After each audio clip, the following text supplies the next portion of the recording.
Citizen TV, Accra, Ghana. Citizen TV, the citizen's power. Reasons, the producers in the oil and gas sector have not been happy. Some have been hounded out. He and I went to Cote d'Ivoire for many years, when they invested there and came up with the Baleine field, and that has been at the expense of what they were doing in Ghana.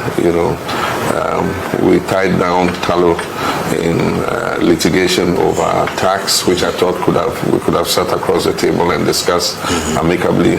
Unfortunately, we lost the arbitration and were thrown out.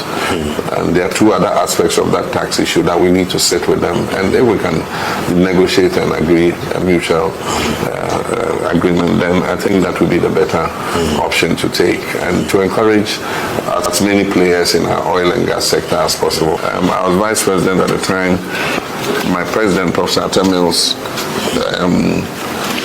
signed the NCC. Actually I signed it, but he initiated the discussions. And when he was ready to sign, I was the one who signed it.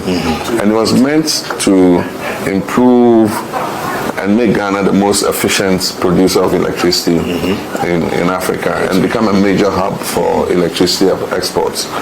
Unfortunately, democracy has its dividends, but it also sometimes can be a curse. We left government and a new government took over, and took over the Millennium Challenge Compact, mixed up the last segment of it, which was providing efficiency in distribution, billing, metering, and all that.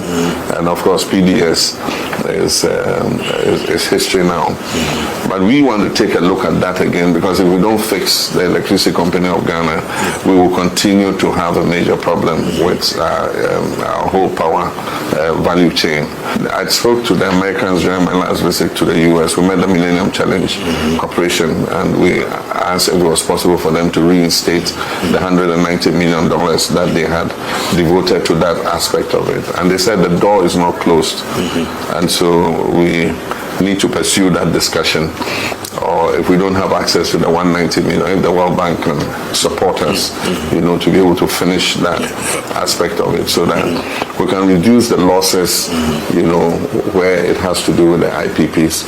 But in the meantime, what we want to do is to restore some transparency in the system, restore the cash waterfall mechanism, so that we stabilize the situation until we're able to carry out all the reforms in that sector. The cocoa sector was doing very well. Unfortunately, I think the new management that was put in by this government has not been as good, and so we've seen a collapse in cocoa production. Part of it is due to climate change, but part of it is also that the farmers do not receive a fair price for their product, because if the farmers receive a fair price and they have a good income flow from cocoa, they're not going to sell their cocoa farm to somebody to come and cut down the trees and exploit and explore for gold.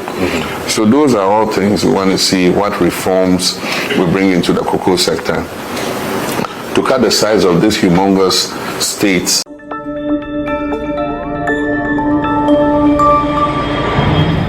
Citizen TV, Accra, Ghana. Citizen TV, the citizen's power.